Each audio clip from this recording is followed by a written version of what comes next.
23 मई 2023 Australia का Sydney stadium खचाखच भरा हुआ था। वहाँ ऑस्ट्रेलिया के प्राइम मिनिस्टर स्टेज पर आते हैं और पूरी दुनिया के सामने कहते हैं, prime minister Modi is the boss. Prime Minister Modi is the boss.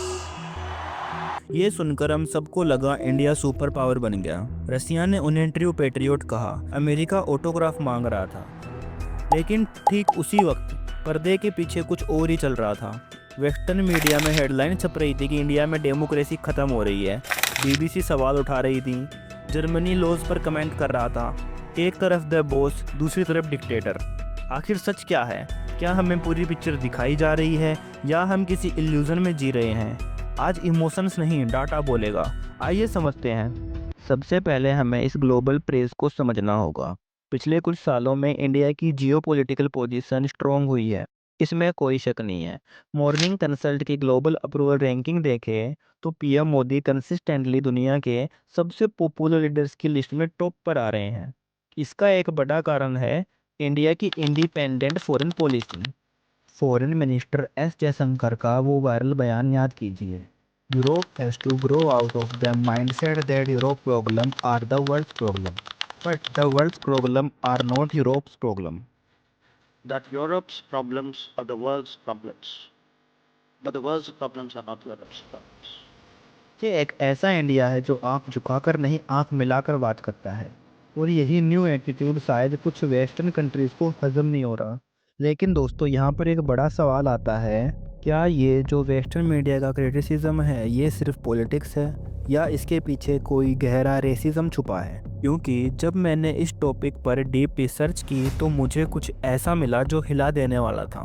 हमें लगता है कि निशाने पर सिर्फ मोदी है, लेकिन डाटा दिखाता है निशाने पर हम इंडियंस हैं। ये नफरत सिर्फ एक लीडर के लिए नहीं बल्कि हमारी पूरी आइडेंटिटी के लिए है। मैं आपसे पूछता हूँ, क्या आपने कभी सोशल मीडिया पर या रियल लाइफ में इस तरह का भेदभाव महसूस किया है? वीडियो पॉज करके कमेंट में ज़रूर बताएं, क्योंकि ये लड़ाई नेताओं की नहीं, हम सब की है। वापस आते हैं आज के मुद्दे पर। अगर हम वेस्टर्न क्रिटिसिज्म को ध्यान से देखें तो कुछ रिपोर्ट वाकई चिंता का विषय है। वर्ल्ड प्रेस फ्रीडम इंडेक्स 2023 में इंडिया की रैंक 161 थी, 180 देशों में से 161। पाकिस्तान और अफगानिस्तान से भी नीचे।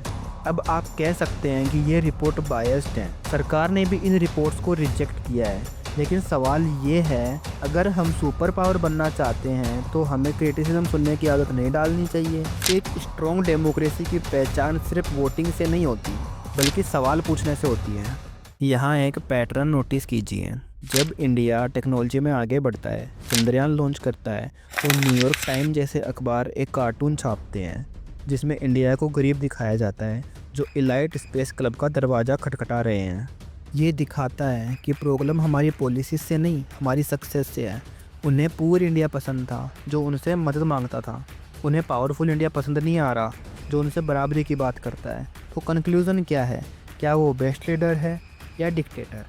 जवाब इन दोनों के बीच में कहीं छुपा है। एक तरफ इंफ्रास्ट्रक्चर बन रहा है, इकोनॉमी 5th लार्जेस्ट बन गई। दूसरी तरफ मीडिया और इंस्टीट्यूट्स पर सवाल उठ रहे हैं। एज ए सिटीजन ये आपका फ़र्ज है कि आप किसी नैरेटिव में बह ना जाए। ना तो अंधभक्ति सही है और ना ही अंधा विरोध। अब फैसला मैं आप पर छोड़ता हूँ। क्या वेस्टर्न मीडिया बायस्ड है या हमें सुधरने की ज़रूरत है? अपना जवाब कमेंट में लिखिए, मैं हर कमेंट पढ़ूंगा। और अगर आपको ये ऑनेस्ट एनालिसिस पसंद आया तो चैनल को सब्सक्राइब करके इस कम्युनिटी का हिस्सा बनिए ताकि हम ऐसे ही सच तक पहुंच सकें। मिलते हैं अगली वीडियो में।